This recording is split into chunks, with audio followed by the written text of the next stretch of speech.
We have had to completely scrap the agenda that we had for Full Throttle Talk this week because we have had some breaking news stories and, frankly, some really interesting emails from all of you guys and questions and messaging us over on Instagram that we've decided to focus on two topics which seem to be on everyone's mind. So, after we get past our first two segments, which is what did you do in cars this week in automotive news, and I've got some great automotive news for you guys. I know you guys do too. We are going to demystify the topic that seems to be on the two topics that seems to be on everyone's mind, the Montana plate crackdown. Is it true or is this hype? We're going to talk about that. We all did a lot of research on that to cut through the clickbaity headlines. And the fourth segment is, and this is inspired by the guy who is the president of the PCA for Ohio, I think. I'll pull up his email in a second. Very, very nice gentleman. And it is the Porsche. Actually, he's the one that inspired the Montana crackdown story. But the fourth segment is the Porsche GT market fake? Are buyers being scammed? And that's something that again, spent a lot of time researching for all of you guys, and hopefully you appreciate the information that we're going to share with you. And this is another one of those stories that everyone's talking about now, but we've done our best to cut through it so you guys have actually what's happening. So Chenu and Blair, you guys ready to get rumbling? Absolutely. Excited to be here. Should we skip all the formalities and say yes, GT3 customers are being scammed? Just kidding. That's Welcome to Full Throttle Talk, the podcast where horsepower meets conversation. From supercars to classic legends, high revving tech to motorsport mayhem, we cover it all. Straight from the driver's seat, whether you're a gearhead, a racer, or just love the thrill of the open road, you're in the right place. Buckle up, hit the gas, and let's go full throttle into today's episode. We'll get to that. Yeah. There's a sucker born every minute. Oh, man. And I want one. So before people, beat the crap out of me, I want one too. So let's get to the first segment. We can go through these relatively quick because I know we all have a lot of thoughts on those two primary topics. So what did you guys do in cars this week? Well, maybe I'll start. I've got on the picture behind me, we teed this up at the end of the podcast last week. We did. My friend with the 964 RS came over and drove the Lotus Elise 111 RS. So it was an RS frenzy in my garage this past week. I love those Speedline wheels, man. Those are the best. I've driven multiple versions of the RS, meaning two different cars, guys I know that have them, and they are fantastic to drive. So really quick, just the highlights for me, differentiating the two of these cars. I drove my car and then this back to back. My first impression when I get in this 964, number one is you just get engine. I mean, this is a great little motor in the Lotus, but there's nothing like a flat six. And my buddy's got this thing really sounding great. I think Pfister full exhaust on it. There is no replacement for displacement, frankly. And you notice that when you drive this car. Number two is, yes, it feels taller for sure than the Lotus. That's not hard to understand. It also feels very like on its tippy toes compared to the Lotus, which is very much down in the ground, hardcore, like track focus race car vibes when you're driving that thing. And, and then you get, with all 911s, just that ergonomic weight transfer, you feel it being even further back. So very different in that regard. The 964, even though it's a very aggressive car in the lineage of 911s, is aggressive. It's got that seam welded chassis, which is why I think of this car when I drive this 111 RS. They both have that really tight, screwed together feeling, which is really interesting and fun. So if prices were the same, what would you? If prices were the same, which they're clearly not, what would you choose? I mean, as objectively as you can answer that. Well, I think it comes down to use case, and I just booked my first track day in the Lotus, which I'm really excited about. It's next Friday. So if I want to do that, which I do want to do that, I want the Lotus because that feels like a track car. The 964 doesn't to me. If I want to cruise more, if I want to just, do a lot of cars and coffees, that sort of thing, 964 is really special. But if you want race car, aggressive, hardcore stuff, it's not really close, frankly. The Lotus is a lot more up that alley. That's interesting. What do you think about that, Chenu, being the creator of the 111 RS that he's trumpeting about? Well, look, I've owned 911s, and so I've tracked them. I've driven, cross country, like with these type of cars, and so he's spot on. I mean, the Lotus is just more of a pure driver's car, and it's going to give you that feedback that you're looking for on the track. Midage and is better, weight distribution. Look, the 911 is fighting, basically a flawed architecture. Okay, so you got to do all sorts of monkey business to get the car to handle properly. And you're always going to be fighting that. And if you are not comfortable with a car that's inherently loose underneath you, well, it's going to feel a little bit scary driving a 911 on track. And so, or aggressively in the canyons. But I mean, I like that. I mean, it's one reason why I like Ariel Atoms, because they behave the same way. That RS, the 964 RS to me is the best iteration. Well, I like the 964 Turbo too. Frankly, I think the standard C2s are pretty vanilla. Okay. They're just okay. I actually test drove those before I bought the 993, thinking that I would get that. I couldn't find at the time, it was in the 90s. I couldn't find a clean RS America, which was more of a sticker kit than the one that you drove, Blair, which is a real RS. I certainly, that car is still, I think, from a Porsche perspective in that era in particular, was the best overall driver's version. No, I agree. Tim, yeah. Have you driven a 964 RS, Tim? I'm embarrassed to say I haven't. And they're rare. I mean, how would you they're rare to find. Well, they're actually not that rare. They made a crap ton of those cars. You don't find them in the US no, that's true. Common. That's true. But I am curious to drive one, but I appreciate your feedback. That's the reason I was especially interested in what you had to say, because I suspect what you were experiencing is the Lotus was made from the basis of what would be ultimately more of a true sports car, dare I say, versus the 964 RS was made primarily to be a road going GT type car. And then they had to sort of, decontent it. And I had a 90 actually C2 Targa, a white one, which I ended up resealing the motor and doing a bunch of work to. And they did a little, lightweight performance modifications. And I sold it. I thought the steering was overboosted. I didn't think it had enough power. It just wasn't that impressed with it, to be honest. Well, it's interesting because the 964 RS has manual steering, unlike the regular car, which is hydraulically assisted. But that is another key difference in these cars, is there is a lot more play in the steering in the 964. I mean, it's lovely. It feels great. These are two of my very favorite driver's cars I've ever been in. But there's a precision about that Lotus that is undeniable and almost unmatched. Think old school, analog, small, aggressive, with kind of new GT3 levels of precision in the front end and the steering. And that's kind of what you got. But I love both these cars. Really fun to drive them back to back. And I'd have them both if I could. Well, you might be able to. We'll see, right? Full Throttle Talk gets syndicated, So, Chenu, what would you do in cars this week? So I don't know if you can see my background. I'm becoming a Corvette person. That's kind of what's happened. Let's go, Chenu. I don't have the wardrobe yet. Okay. I don't have the wardrobe. And frankly, I don't have the car either. Okay. But I had some interesting conversations with Callaway, kind of the Corvette specialists.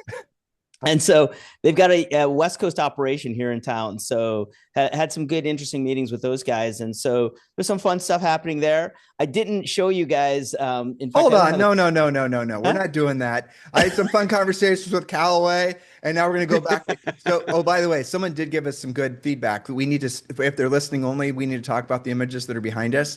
That's a great point. Which one of you wants to be assigned the responsibility of doing that? I will do it if you want me to, but we need to let the listeners only, that aren't seeing us, what our imagery is. You want to have that job, Blair? Yeah. Blair, you want that job? Yeah, sure. But behind Chenu is a bunch of great looking older dudes with defined sculpted thighs. They got short jean shorts on, also known as jorts, and some C4 Corvette. So there you go. Well, anyways, yeah. So, look, I think, the C8 Corvette is certainly one that you guys know. The Z06 in particular.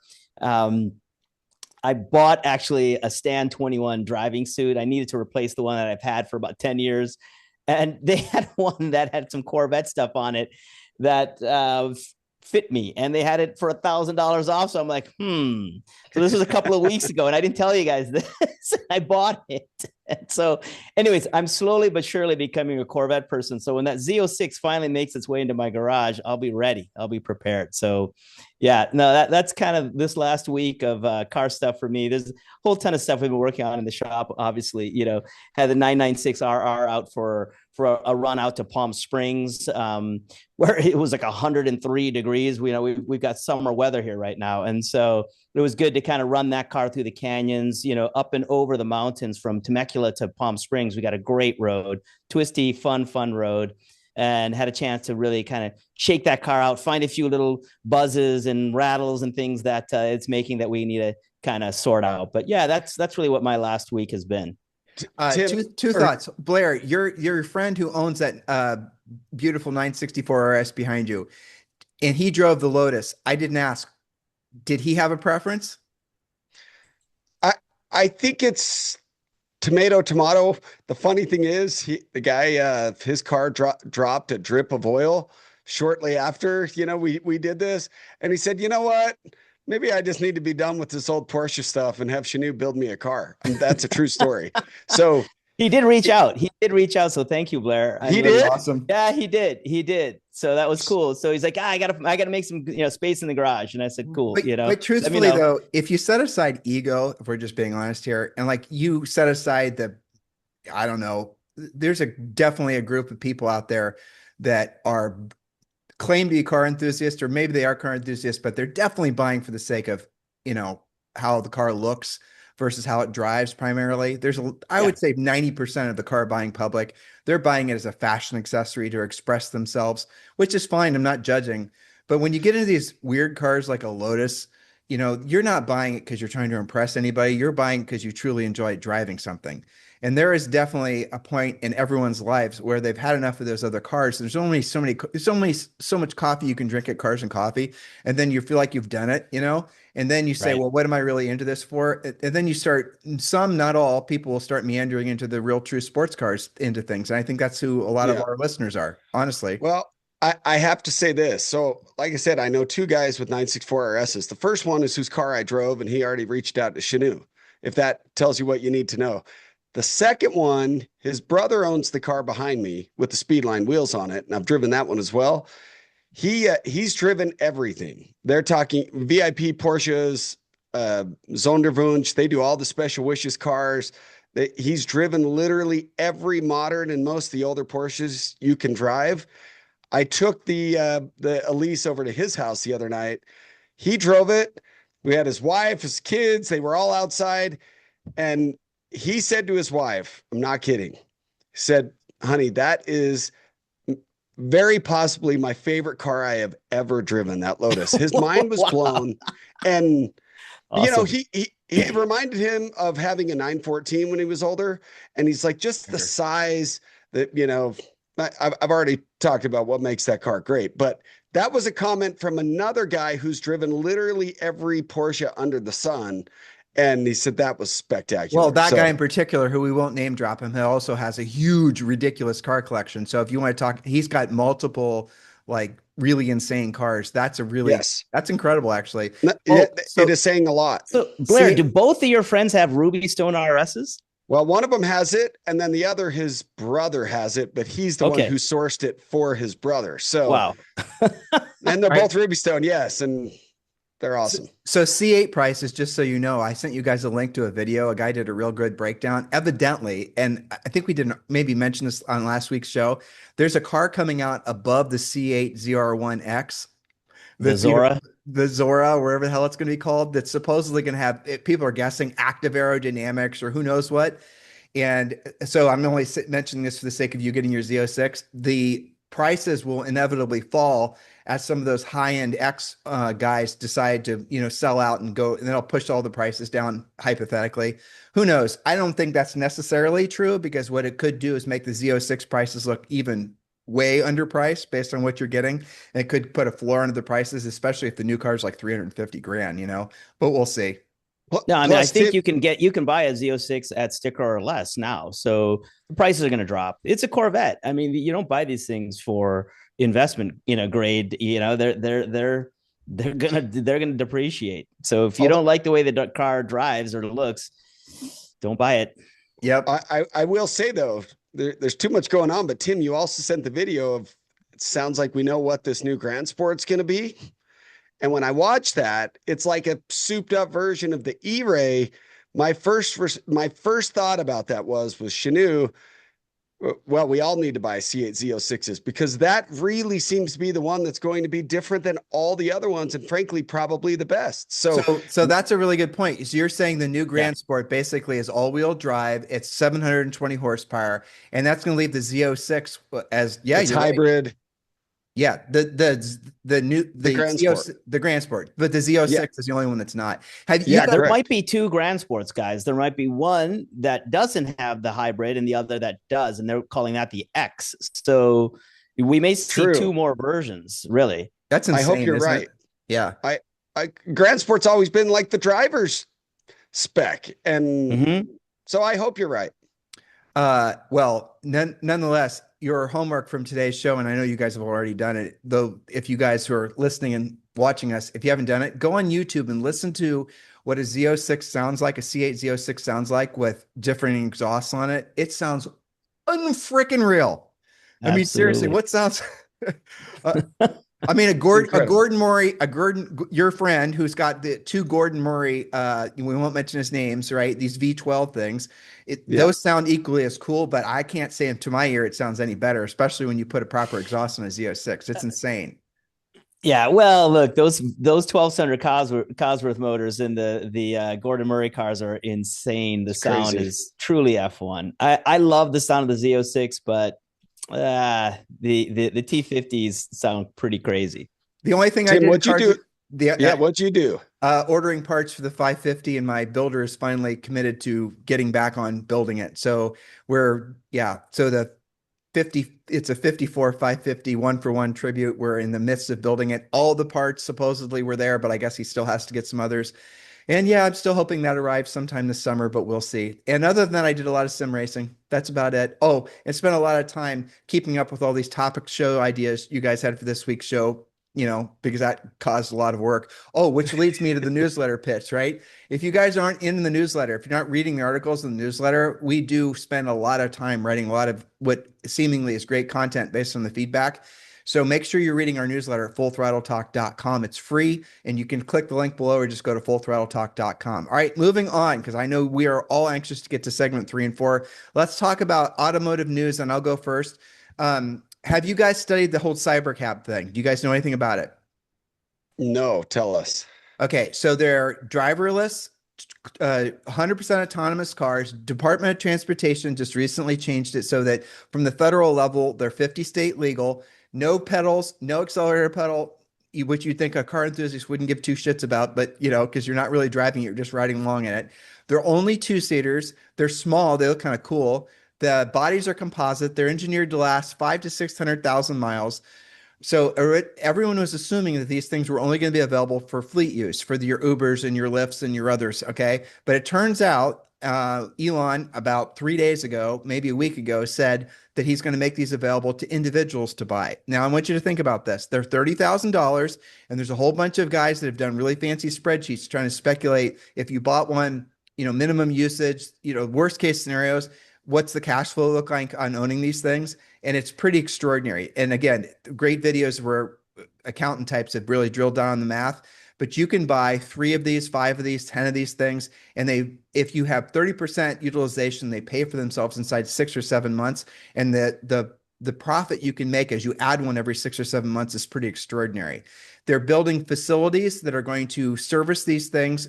And by servicing, it's the washing and the vacuuming. The whole thing is one of the coolest, anti-enthusiast thing I've ever come across. But as far as a business model, it's pretty amazing. But if you think about the ramifications first of all, it's going to remove a lot of bad drivers from the road.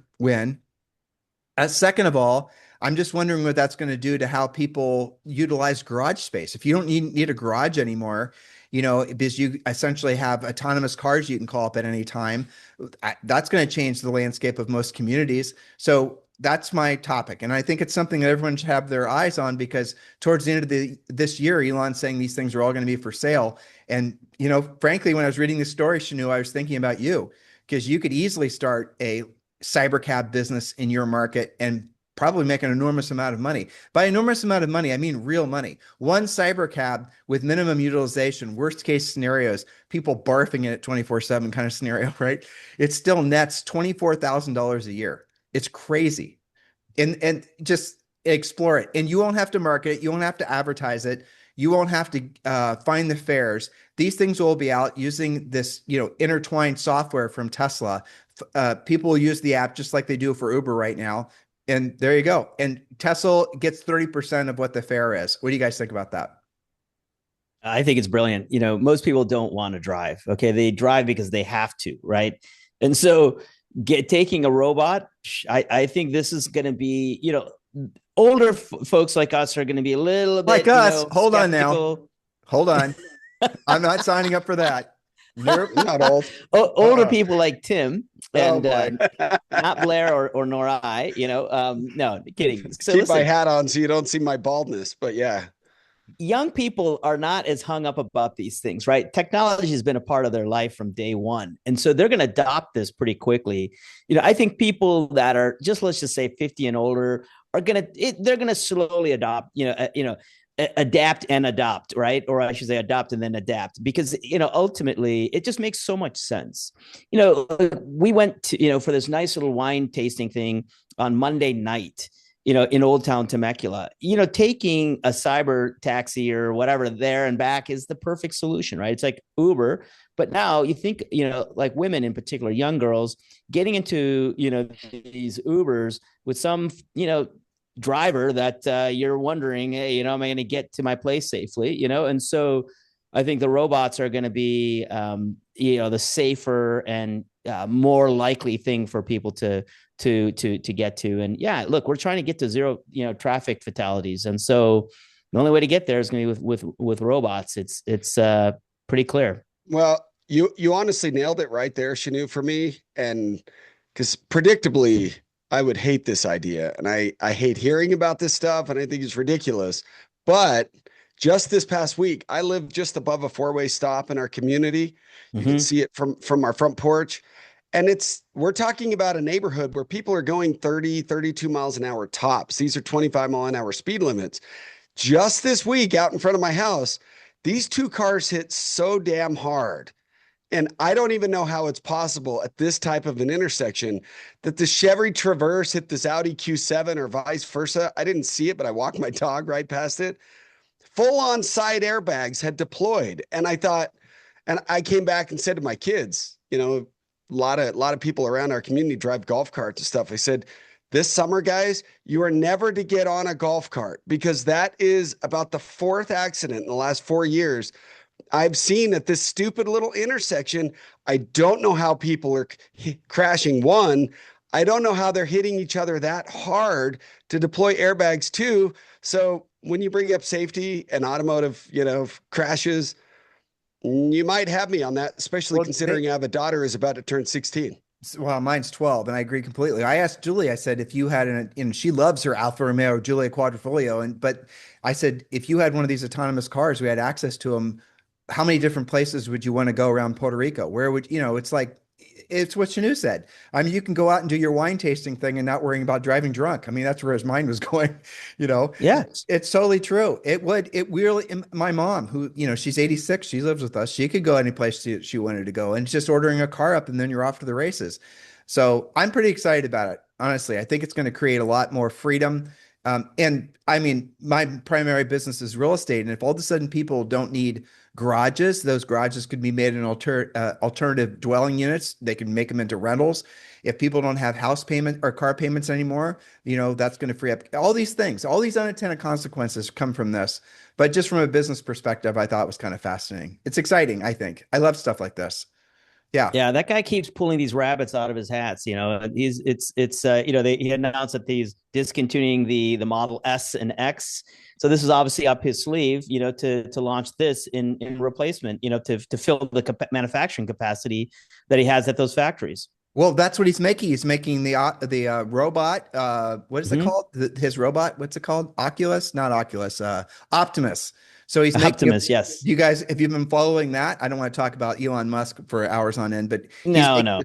Yeah, there's going to be a robot that he's supposedly a humanoid robot that's for sale at the end of this year, and these robo taxis. And he did stop making Model S's and Model X's because for the exact reasons you said, he needs the manufacturing facility to make robots and make these robot cars. It's just extraordinary. And SpaceX is going public this year at a $1.5 trillion valuation.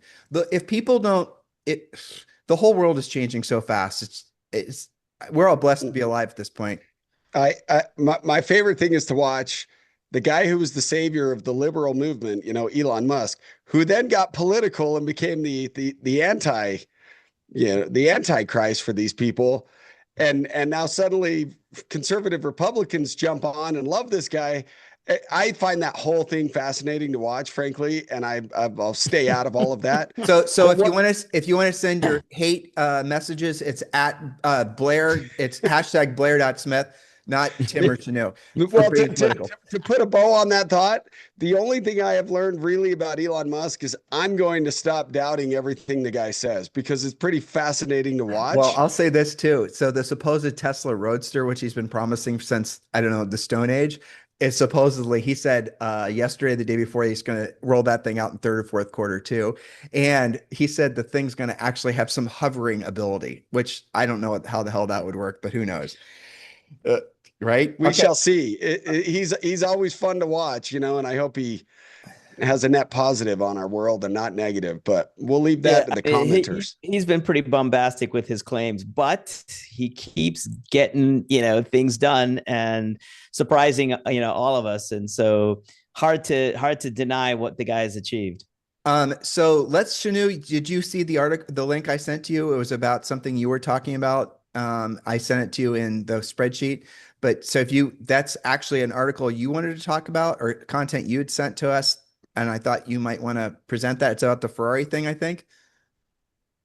The Ferrari 296 extended warranty thing. Well, you can catch up. So Blair. Oh, yeah. So listen, I mean, I just saw that article and I thought I'd send it to you because you've got a 296. I do. And I thought you might shed some light on that whole battery warranty thing. And it's kind of interesting because they're charging you a yearly, premium to maintain that battery warranty. So it's beyond that. It's beyond that. So the original, and I wrote an article, and thank you for inspiring that. And it's in, again, the Full Throttle Talk newsletter. That's the link I sent you in the spreadsheet, but I really got into the weeds of it. And then the essence of it is up to 16 years of what amounts to close to bumper warranty. And within that warranty, they replace the battery. I think it's twice or something like that. Yeah, and 8 years and 16 years, right? Right. And how long before we ditch lithium and start coming out with solid state batteries? And I can only assume that they're going to make it so these solid state batteries will eventually be able to replace the lithium batteries. And solid states are a lot lighter and produce a lot more horsepower. But what was really fascinating to me from your article, or from not your article, but that link, was that Ferrari how does the competitors against Ferrari position themselves, knowing that you can pay $6,000 to $8,000 per year to have essentially an exotic hypercar, basically is what those cars are, insured what amounts to bumper for 16 years. What is the competition? What is Lamborghini and McLaren? They're gonna have to do something similar. I thought that was kind of fascinating. I mean, you're paying a fair amount of money, right, to keep your warranty intact. And so what happens, afterwards is like my question is like, are the values of these cars going to hold, after 16 years or after, the 8-year time period? Are they going to plummet? So kind of interesting because it's a totally different scenario than what anyone's used to. I think it seems like battery life is much better and reliability than most, people thought in a lot of these cars. So I would think that a 296 battery is going to hold up pretty well. Me too. And of all the cars I've ever had, of which I've had a lot, the 296, as far as an overall sports car, is without a doubt my favorite one. It's interesting. It's extraordinary. I love the styling. I love the styling of that car. Well, it's extraordinarily fast, first of all, faster than I'll ever Sure. need it to be. But the handling Right. of it is just exceptional. And they're way underpriced right now. You can get a 2022 GTB for the same price. Blair and I were talking about this last night, for the same price as a freaking GT3. There's no comparison. A 296, and I don't want to use words that trigger anybody, but if you drive if you drive a 296 GTB and you drive the equivalent, let's say a PDK GT3, if you don't come out of the experience feeling like the Ferrari is superior in every measurable way, I don't know what you're thinking. Because first of all, it's 819 horsepower. Second of all, the build quality of the Ferrari, the touch points of the Ferrari, the way it sounds, the way it feels when you drive it, the specialness of the whole brand thing is so much superior to a GT3, which costs as much, if not more. It just doesn't even make any sense to me. Honestly, it's insanity. Did you see they announced that you can get new steering wheel inserts for like with wheel buttons instead of the haptic? Yeah, but here's the thing. There's nothing wrong with the haptics. People don't know. And I wrote an article about this for Full Throttle Talk.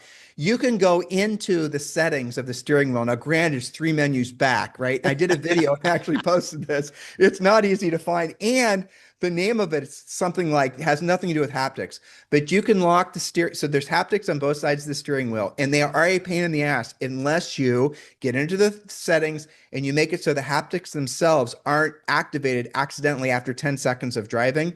And if you want to activate the haptics while driving, you just basically press a spot on the steering wheel for like 3 seconds and the haptics come back to life. And then they put themselves in a dormant state again after 10 seconds because it's cruise control and things you'll never actually need. So you don't need to have those activated while you're driving. So people don't know that. Those are the people that bitch about the haptics, but you can actually deactivate them. So why would anyone upgrade to the push button steering wheel, which is ugly? I don't know. That's my take. So that's your automotive news, Chenu. Yeah, there it is. No, I've got something else to talk about. Good, let's go. So Alpine, the brand, let's say under Renault, it showed a new chassis for their next generation car. And what I love is that they're designing this chassis to be set up for both EV and, more importantly, ICE. And so wow. I've got it shown in my back there. You can kind of see that. What's really cool is if you look at how the guy is seated, it's a very recumbent seating position. So very sporty seating position. More like a Lotus, more like an Ariel or a Draken, and so that's pretty exciting to me. And then you look at the size of it, you see this guy sitting in it and you can see the car's pretty small too. So it's not going to be overly big. So, pretty exciting for a guy like me who loves these smaller, lighter, nimble, sports cars. Well, so look at the seating position. That's more the rake than even a Lotus. That looks like a Formula One seating position. Almost. Yeah. Can you cover your camera so we can actually see how straight the legs are? Okay. Yeah. I see what you're saying. Almost is right. Right. Yeah. That's incredible. It really is. It's pretty impressive. And so that's exciting. It's great to see. And they're saying that car is coming to the States. Is this the A110? Yes, successor. Yes, Sweet. correct. Yeah, we should do a episode or a segment on which brands do we think are not going to be here 2 years from now or 5 years from now, because I think we're going to see some consolidation in the industry for sure. I'd love to see these Alpines, in the States. I just don't know if it's going to happen. The sports car market continues to shrink. I did a little bit of research. 10 years ago, there were about 25, 26 sports cars available in North America. Right now, there's like 15. So the market is shrinking, and that's there's some consolidation that needs to happen. And it kind of goes back to those discussions we've had about the market being very saturated. Well, I mean, let's factor the whole autonomous car thing into this conversation. If all of a sudden the preferred method of driving, like the average person, the reason that Tesla is coming out with a 2-seater autonomous car, the robotaxi, is because most people driving their big ass SUVs, it's usually one. You guys know this. Like when you see someone driving around, no matter what the car is, it's almost one single person. So the the likelihood of someone having three or more people. Point being is it could very well be that the autonomous cars do replace most of the daily driving, and the psychology behind of it, having SUVs and whatnot starts to melt away. And that could be a renaissance for sports cars, because that could leave, something that's complete, a segment that could get rebuilt as people start gravitating towards fun cars again. We'll see. What do you think?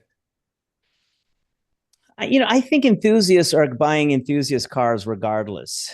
So I don't know if it's going to draw more people, to that segment.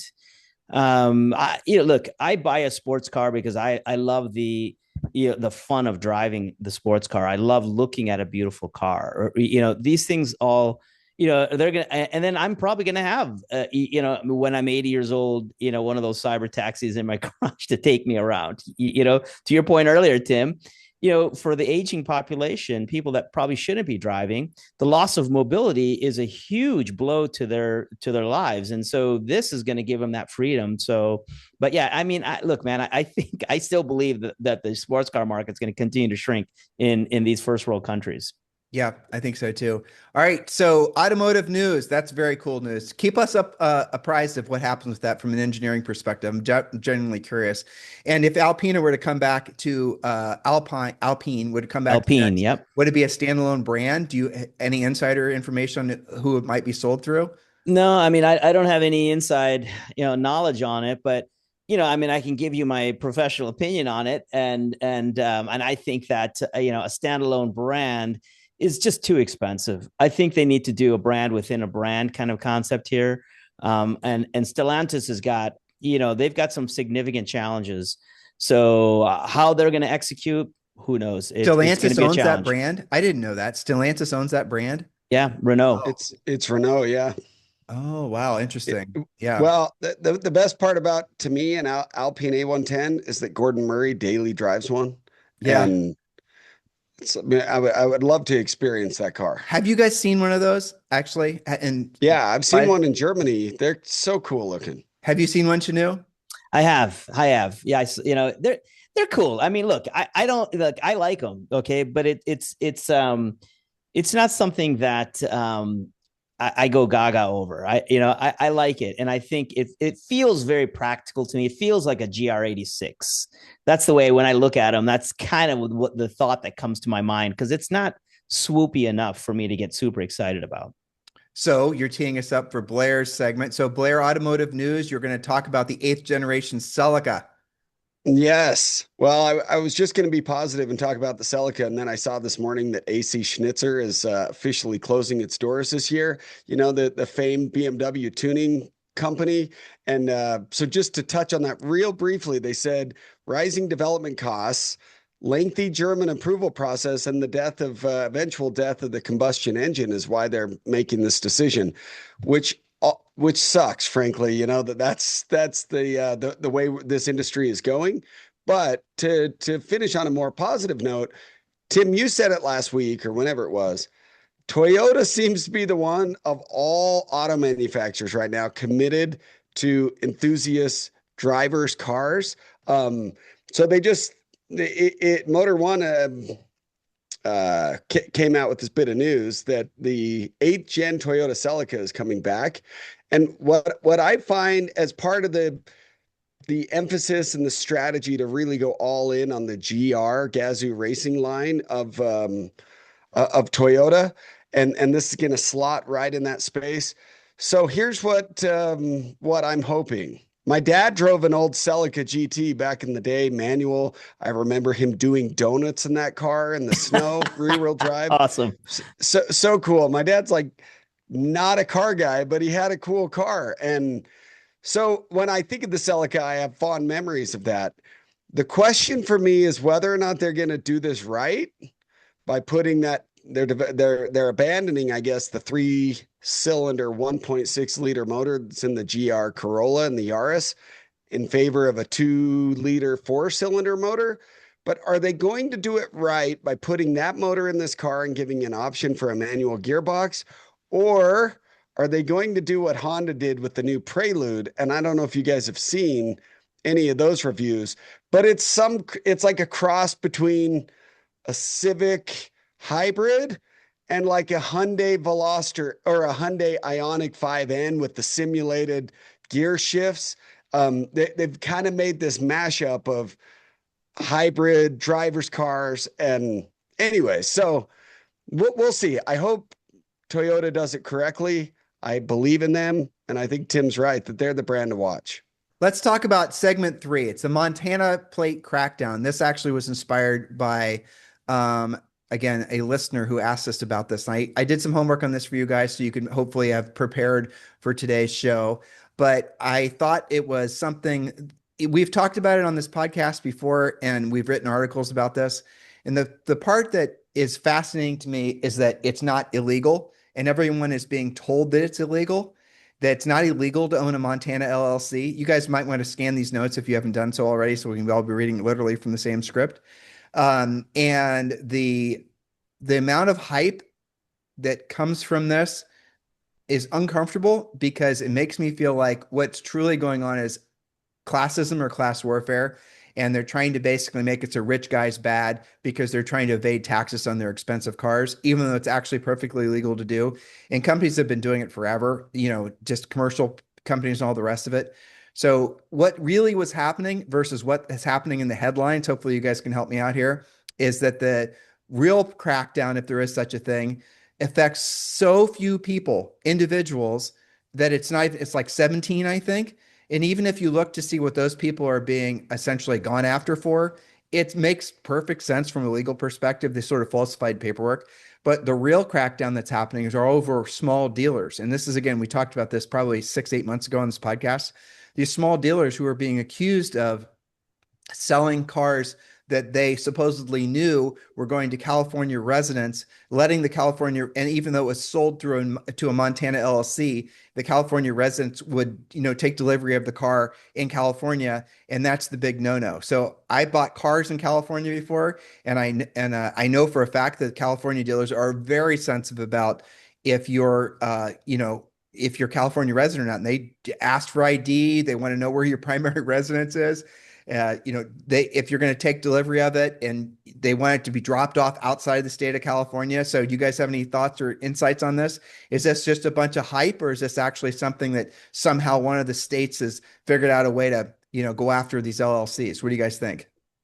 Well, I live in Utah, and they just passed Senate Bill 52 in the state of Utah, which basically allows legislators to work with third parties, which in this case means insurance companies, to verify where cars are being insured and compare that with registration. So if they're registered in Montana and they're insured in Utah, these are the people they're coming after, supposedly. Now, we've heard for years that they're going to crack down on this stuff, and I had never seen it. Well, Senate Bill 52 in Utah passes, and my friend who has access to a huge car collection through a family member, that family member was one, and I'm sure they were trying to just make an example of him.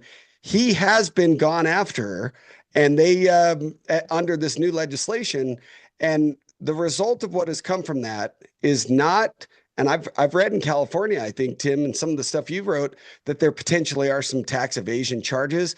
In Utah, at least, they did not come after him for any criminal wrongdoing.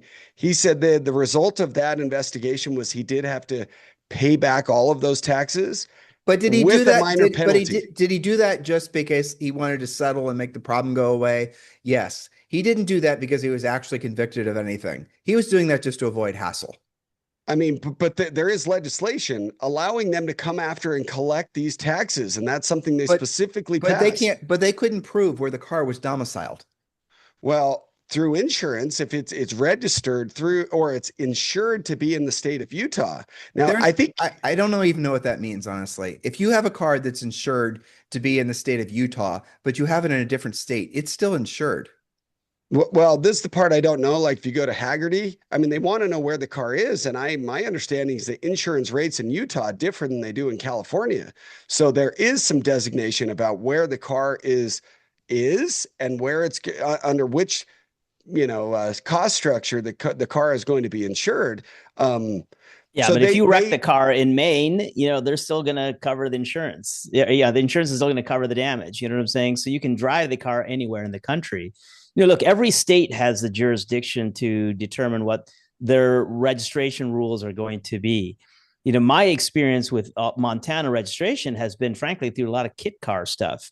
And certainly here in Southern California, there's a ton of guys with hypercars getting them registered through their LLCs to save quite a bit on taxes and reg fees. And so that is a real issue. And there's no question it's a money grab. Car sales are down.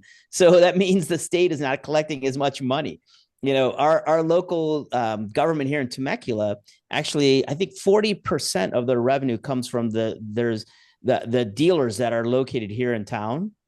And so it's a significant amount of money that they're making, and it's dropped. They've had to cut their budgets, pretty significantly because the new car sales have dropped. And so this is what always happens when tax revenue drops, the government starts, looking for ways to grab money. And, they have been cracking down on Montana plates for a while. If they keep seeing you, driving around with your Montana plate, in Irvine, in anywhere, and it's a local cop that sees you, you're likely to get pulled over. But you said the scenario where you are risking it. So if you're driving every single day and you drive by Bud the cop at Starbucks or wherever, and he sees you every single day, he's going to put two and two together if he's ambitious and if he gives a crap. That's the truth. And then they're incented now. They're incented to do this because there's a fair amount of money for them to get, and it's a money grab right now. And there's no reason why you can't have a legitimate Montana LLC. There's enough, law firms there that are willing to set you up, and then you can have your cars registered there. And for a lot of these kit cars, that's the way, people have registered their BAC monos, their Ariel Adams, even our Draken Spider. We've had a couple of clients that registered their cars in Montana. But these are clients that travel all over the place.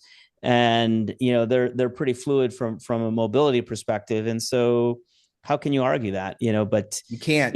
You can't. So the only thing you could do is basically chest pound and make people and try to scare people into something. I mean, that's really all it is. And we did. If you read the article, guys, I did do some homework on this, and the number of people that I think it's like 5 or something. It's like nothing. The number of people in any state that actually run afoul of the law in a real way, it's like nobody. So this is just essentially what the states need to learn how to be more competitive amongst each other, frankly, because Montana's got it hacked. Well, and if I may, this is just my personal grievance I would love to air about why I think this is a scam. And what part? And the fact that they're coming after people for using Montana LLCs. I mean, and I've heard, okay, well, if you can afford to buy that car, you should be able to afford to pay the taxes. Okay, fine. But what frustrates me to no end, and I will admit, I do have a Montana LLC. I have never used it. And I used to be so anti-Montana LLCs, and now I've done a complete 180. The reason why I've done a 180 is you think about what these sales tax on new vehicles is for. Transportation and infrastructure. Education, public schooling, public safety. Okay, great. That sounds good. So when I buy a new car, you ding me for that and you use it to maintain public infrastructure. I don't have a problem with that. What I do have a problem with is when I buy an Audi R8 and I'm the 9th owner of that car. The number of bites at the apple that the state has taken, all the states, wherever that car has lived, to the tune of roughly 7.5%, 8%, blows my mind. And to contrast that is if that first guy or gal who bought the Audi R8 decided this is my dream car, I'm never selling it, and they hold on to it for 40 years until it's a pile of rust, it's the state gets one bite at that apple. So essentially they're just, because they can, they're going to keep just dinging everybody as enthusiasts, change owners, change hands of these cars. And it's like, well, Blair, actually, in California, every year you're paying a registration fee. A lot of states are like we do that too. Yeah. Right. And it's significant here. It's not $40. You know what I'm saying? It's based on the value of the car. That they say is the value of the car. Yeah, exactly. So just like your house, right? So, but this is how they continue to take a bite of the apple every year. even if it's one guy that owns it for 50 years. Yeah. Yeah. And all the guys that take a virtuous position on this very topic, I get it. But public infrastructure matters. But what if nobody sells their cars? This is like, so you're punishing those of us. And I told on last week's podcast, I owned an Audi S5 for 9 days because I hated the seats in it.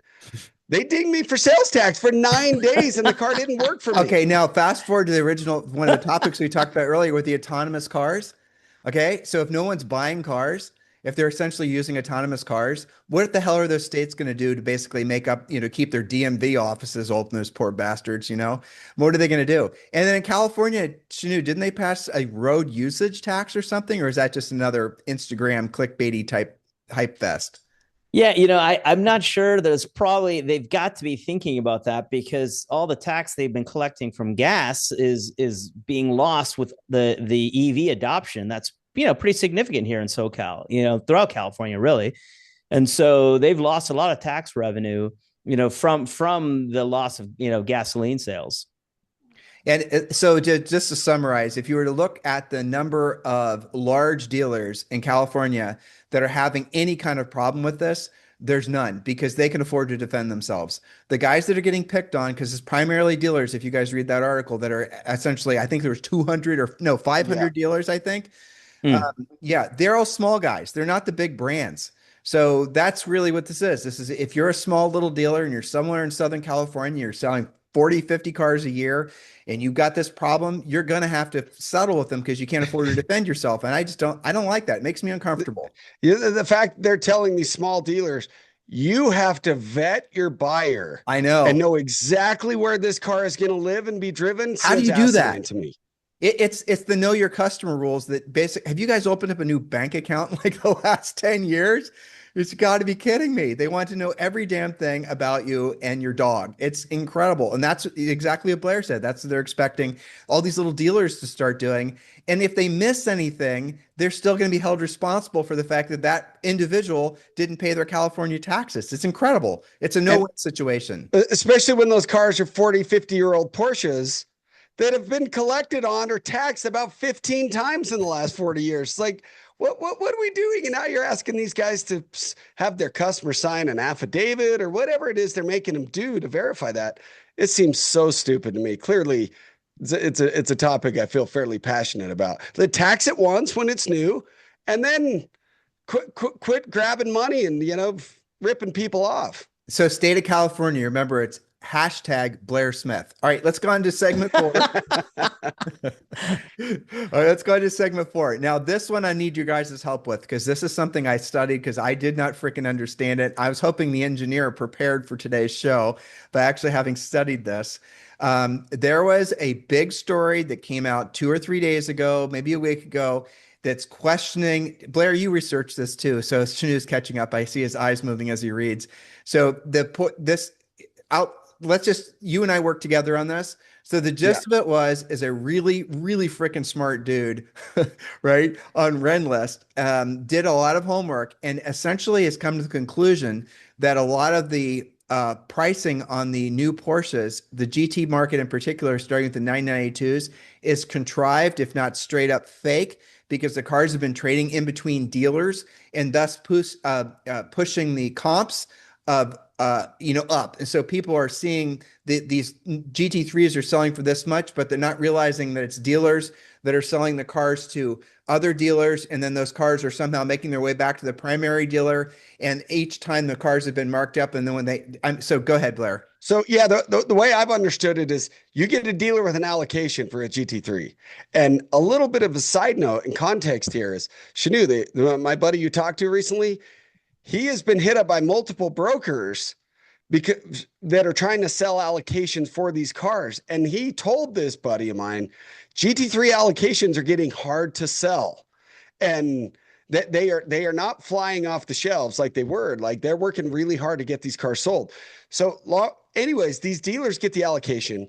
They go to an independent dealer, seller, whatever, and bring a trailer, right? Primarily, oftentimes those guys are using bring a trailer to then resell those cars.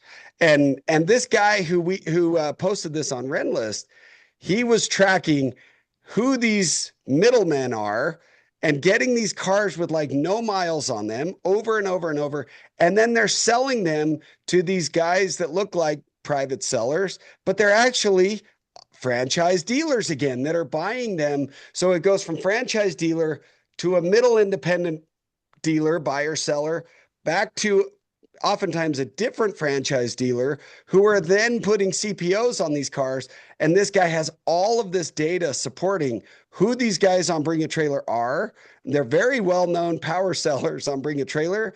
And then the buyers, they don't look like franchise dealers, but he's done all the back-end legwork to show these guys are actually franchise dealers. So then they slap CPO on the car. And because of all this, these GT3s now are $370,000, $400,000 with a CPO warranty. Mileage hasn't changed. They're on their third owner. And then you think, okay, well, how does the market support that? Well, it supports it because the supposedly open, fair Bring a Trailer marketplace, which defines the value on this, has just said that no, they really are worth 370 grand because it just traded for that. But it's some ring, this circle that these guys are all, just passing it back and forth, making it look like, well, no, this is the value. So you can be rest assured. Listen, this is the quote from Chicago Marketing. 73% of all BAT GT3 transactions hit a dealer or dealer-linked account on at least one side. Almost a third were dealer-to-dealer with no consumer involved whatsoever. So it's basically, he's calling it of comp washing, where essentially he said, again, I sent you guys this article. I summarized the big ass long thing on Renless. I actually read the thread in Renless. So. Oh, good. I did. And look, look, these guys are all, they're in collusion with each other, and they're manipulating the market in a way that's probably legal. And it's just, taking advantage of just suckers who can't, help themselves, and they're willing to spend these premiums for something that they believe they've got to have. I mean, I think somebody in there also talked about Rolex. Rolex has been doing the same stuff, or maybe actually it was Tim, it was your article, I think, right?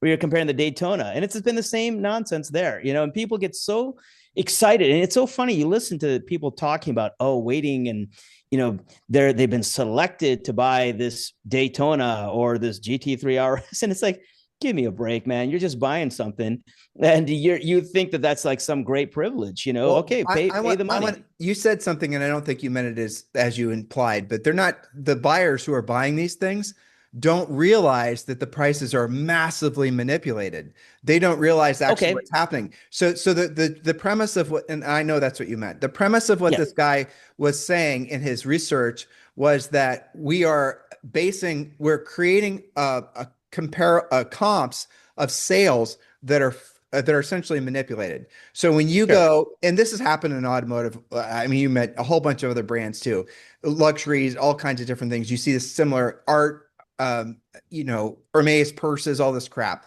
But what Ferraris.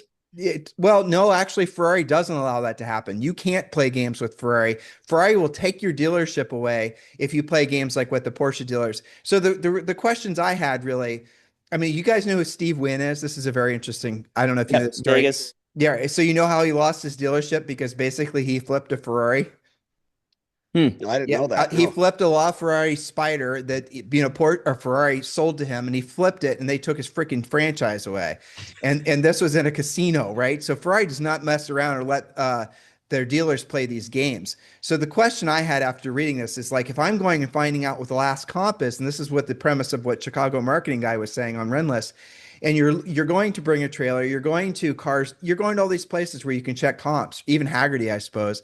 And you're seeing these numbers, and you're making, okay, it must be worth $384,000, but you're not realizing the price has been essentially artificially, if you want to call it that, though I don't think it's illegal. I don't think it's ethical, but it's not illegal. And that means the bag holder ultimately is the end consumer, because he's end up buying this thing. And I don't remember, but there's so many of these cars for sale right now across the country. And I too have noticed that the overage on these cars, people are still paying over list for these things. If you go through a broker, I think it's like 25 grand, isn't it? Yeah, it is. There's still a premium on it. But it's because they can justify it by looking at Bring a Trailer and saying, that's what I'm saying. That's what I'm saying. It just went for 370. So sure, I'll pay this markup. Right. Yeah, nobody has a gun to their head, guys. Let's just be honest about this. No, Okay. for I sure. get it. The market's being manipulated and it isn't honest. It's unethical, I think. But there are people that can stroke that check and they're willing to pay that premium to have that experience, to have that particular car. And it's a bummer, but at the same time, it's a choice that you're making. There's plenty of other cars you could buy. Okay, There's so plenty of other things you can do. let me reframe this, and this is what Blair didn't want me to talk about. I'm going to talk about it. So you guys know what chandelier bidding is, right? If you don't, that's okay. No, I want you to talk about it. Oh, Yeah, you talk did? about I, it. very mis- relevant. I misunderstood with you. Sorry. auctions, you're talking about, right? Yeah, so Yeah. I've been you've seen this. You just didn't know what you were seeing. So when you go to an auction, it doesn't matter what auction house it is. Right. Always sit in the back of the room if you just want the real entertainment. It's never in the front of the room. They want you to sit in the front of the room, but you want to sit in the back of the room because then you're going to see the fake bidding. And what the auction house will do, and it's called chandelier bidding because the auctioneer is like, acting, oh, I got a bid here, bid here, bid here. And he's pointing at the chandelier. I mean, that's the premise of it. It's called different things, but that's the gist of it. I was always wondering why it was called chandelier bidding. That's why. Bidding. And it's totally legal. So what these auctioneers are doing, and then when you hear, we have an internet bid, we have a phone bid, we have a bid over there, bid over there, bid over there. And so I'm in, Julie and I haven't been in an auction in a while, but when you sit in the back of the room, you can actually see them working with the bidder assistant. Barney over there in the back corner's got a bid, and then you look over at Barney, and Barney's like drinking his coffee. There's no one around. But if you're in the front of the auction house, you don't realize that was just a chandelier bid. And so what they'll do is they'll get the price up to the bottom line of whatever the seller's reserve is, and then they'll sell it. So you could argue that they're protecting the integrity of the seller's equity, which I think is true. But again, you're fooling the buyer, and it's not a real market. It's theater. That's really all it is. And that's the premise of what I think this guy has discovered tracking all these VIN numbers, this Chicago marketing guy. So what are you guys thinking? I think it's happening. I think that this is, exactly. I think he's, is put it down and yeah, maybe some of it is not exactly the case, but it's hard to argue with the amount of research it seems like he's done to basically expose this nonsense that's happening. Well, you guys have said multiple times on this podcast, back in my day, I bought E36 M3s and stuff new. So we've established that you guys are old. So you've also brought up so for the person who's not watching, I'm sticking my finger up at Blair. Okay. Oh yeah, I'm supposed to be letting the audio only guys know what they're missing visually. Exactly. So yeah, he flipped me off. But that is but what you guys said, and I've only been obsessed with cars for, let's call it 10 years or so. You have described the day when GT3s did not fly off the lots, that they were hard to sell, and that guys weren't buying the 997 RSs. And again, before my time, so I didn't really see that before I was aware, I should say.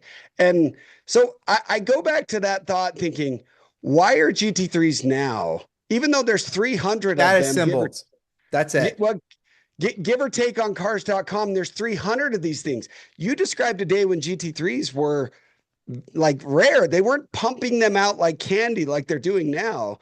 And now they're pumping them out. And yet we're seeing values that skyrocket. They're not going down. Guys keep stroking the checks, as Chenu said. And I do think there's, to some extent, it is a perfect storm because of where the car market is going. We're talking about autonomous pods and it coming, and AC Schnitzer going. And the GT3 is like the last bastion. If you want high revving, naturally aspirated with great dynamics and a manual transmission, it's like the perfect storm for these guys to get away with this. Okay, so hover there. Great points. Have you considered how many of these damn things they have made? They have made crap tons. How many GT3 RSs are out there? Are those cars rare? No, they are not. There's zero and how many of the people buying these cars are going to be track nerds? It's not like you in Germany, people actually drive the damn things on the track. Here, where do they drive them? Nowhere, or Cars and Coffee. You know how I know? Look at the miles on these things, right? So at the end of the day, it's attracting a different kind of buyer, and I think Porsche knows it. And there you go. And that's Tim and I talked about this, and what I find the key of this with Ferrari is the fact that if you can get a warranty for $6 or $8 grand for a couple of years, For $400,000, why aren't people buying 812 Superfast and F12s and 296s? I don't have the experience and I love GT3s, but it's blowing my mind that GT3s are the only car that seem immune from any sort of depreciation and have an unlimited, demand for these things. It's fascinating. Chenu, what are you thinking? Listen, I think they're going to depreciate. I Yep. think this is a bubble. I think it's absolutely a bubble. It's irrational. Okay. Like we've seen this happen so many times with things, and it's going to come down to earth. It needs to. There's just a lot of hype right now, and people are just delusional. They think that the car's worth that kind of money. It's not. Okay. I'm sorry. I love them, but it's just paying that much over, sticker is just, it's a fool's folly, and so I think, look, Ferrari plays their own games, right? You've got to buy certain cars before you get access to other cars, right? So this is how they do their type of, let's just call it, what it is, Chandelier bidding of their own, is just a different, language, different form, that it takes. But ultimately, cars are a commodity, and when you make too many of them, and I think Porsche probably have made too many GTs, the market's going to, it's going to correct itself. I think there are certain special cars that are going to hold their values, the 911Rs. I think probably the ST, those kind of cars, I think will continue to hold their value. But I think the vanilla GT3, I think that'll come down. Me too. And by the way, they are awesome cars. I love them. I do too. They're wonderful. They're great that's cars. Such a cool car. Yeah. Yep. Who knows? I mean, we'll have to see where the market takes us all as we go through these changes. And the changes are going to happen fast and furious. But at the end of the day, it's what Chenu said, supply and demand. I mean, at the end of the day, that's the bottom line. There's too many of them. And what percent, if you guys had to guess, of the buyers of these cars are listening to Full Throttle Talk or Car Enthusiast, or just buying them because they're status symbols? If you had to guess, of these, hardcore Porsches, the GT3 RS as an example, people have speculated that they've made something like 7,000 of those things. I don't think it's publicly known. Okay. What percent of those guys are just going to move on to the next flavor of the month? What percent? I think 10% of GT3 and GT3 RS owners listen to automotive podcasts. I bet you that's a good line of delineation, and I bet you're right. But don't you think? I don't think he's wrong. I think it makes sense. Yeah. And so that means that whatever the next flavor of the month car is, maybe it's another Porsche or maybe it's something else, those cars are going to go for sale. And that's going back to one of the reasons that the Corvette, they're obviously going to make as many that they can sell. That's what GM says. But you're going to see when the new, whatever the Zora, that's going to depreciate, cause massive hypothetical depreciation in other C8s. It's supply and demand. It's whatever it's emotions, really. Well, and depreciation is, to a large extent, very healthy. It means you can buy these cars for a reasonable amount, hang on to them for a couple of years, lose a 5-10 grand and sell it. And but this GT3 like floor that somehow has been developed, whether it's through manipulation or through the cult that is Instagram centric, as Tim's always described it. It's fascinating that they have somehow developed this floor that doesn't seem to want to break. And logic would tell you it has to. And yet I've eaten my words many times before. So maybe somehow this will buck the trend, and they'll never. Well, I'll tell you something else, Blair, that you might find surprising. I know Chenu will agree with me. People didn't used to finance these things. People used to pay cash. When you were buying a dumb car like what we like to talk about, you are always paying cash. Nowadays, it's virtually unheard of that people pay cash. They almost finance everything. And you've got so many years that you can finance the car, right? There's all these new financial products allowing people to finance an exotic like this for 10 years. I mean, even leasing, scenarios that have allowed a lot of people to get into these exotic, car spaces where 30 years ago, that just wasn't, even possible.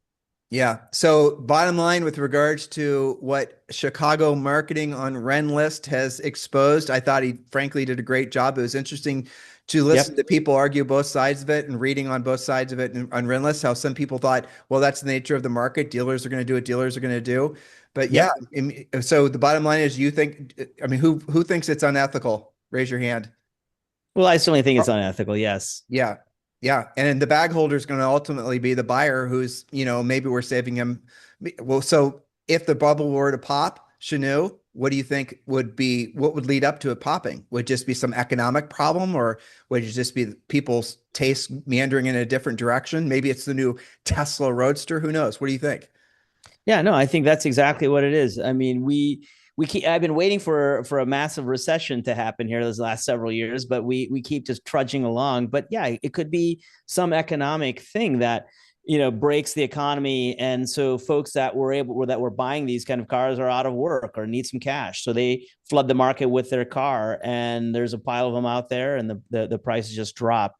But yeah, I think that there is a host of things here that I think will pop this, and I think the supply issue is my biggest reason. I think. I think Tim has described it the very best. That in the 997 GT3 days, car enthusiasts, those 10% listening to podcasts, they were buying those cars.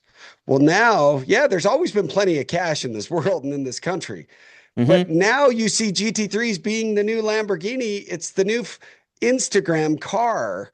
And so, the money hasn't changed necessarily, but now all of a sudden, all these 90% non-car podcast guys are flooding the GT3 market because they've always had money. Now they just happen to want GT3s. Well, they're influencers. People actually are able to make somewhat of a living, in some cases a very good living, from being influencers.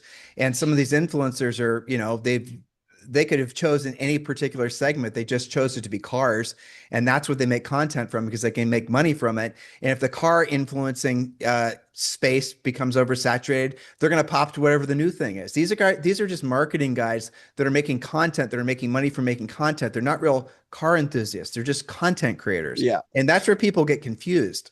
And my least favorite thing about this whole thing is I wish they were buying some totally overrated bullcrap car, and they're not. They're buying the best car. So it's like, you can't, it's hard to make fun of them too much because they happen to have the car that I would love to drive, and they're buying like the best sports car, arguably, of all time. And it's like, well, what are you going to say? They happen to get a cool car. Is it though? I mean, we should round the bend, but is it really the best sports car of all time? Is it? How about GT sports car? How about that? No, seriously. Is a GT3 really, truly the best sports car of all time? Maybe we should just level off and pick that up next week. That would be a very good debate. And all right, we'll debate it. And the guy who just called Chenu, my buddy, he's got the 964 RS. He also happens to have a 992.2 GT3, and he loved the 111 RS Elise. So there you go. There are alternatives that literally do exist. All right, so let's have that be a topic. The 3 best alternatives to a GT3 that you feel that you're not afraid to take arrows for having stated, we can go 2 or 3, you guys can decide, that maybe have yet to be discovered or respected, that are better alternatives in your opinion than the GT3 or the GT3 RS. How about that? What do you guys think? And they can be global cars. We don't have to carry like a 230-pound Mastiff or anything in it, do we? Name Matt.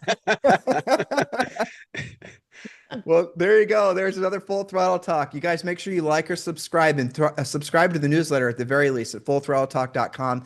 Please do give us a 5-star review if you're on Spotify or iTunes.